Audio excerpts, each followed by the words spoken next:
Stats used to be a baseball thing in my mind when like they've just gotten blown out to everything with, you know, a combination of A, like big data, you can do a lot more. B, people became a lot more attuned to statistics because of fantasy sports. I definitely pay attention to metrics when it comes to fantasy. I think it's a super important thing when you are building your roster.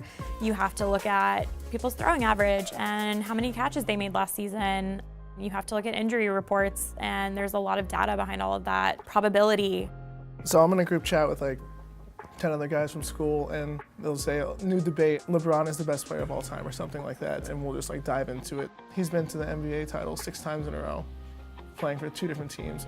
I like the weird stats. I like to see how many miles like players ran, or touches, or yards per carry type thing.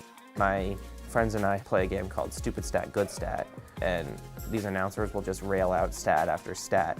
And if you think it's like, this is the first time they've hit 2 doubles in the 8th inning in October since 1972, like stupid stat.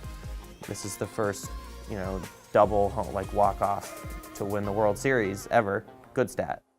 One of my friends, he's a know-it-all, so he'll be like, oh, he averaged like 15 points. It's like, no, he averaged 20. Like, what are you talking about? You know, so we just kind of bicker back and forth. And I feel like it gives us another aspect of sports to talk about, definitely.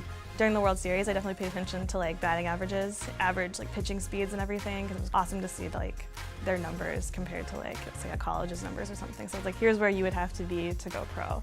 I like to compare myself to players on my day-to-day basis. Like, are they really these supernatural human beings, or am I just, you know, the prototypical average Joe? You know, I'm not that great at it, but I'm sort of comparing myself to people that are really good.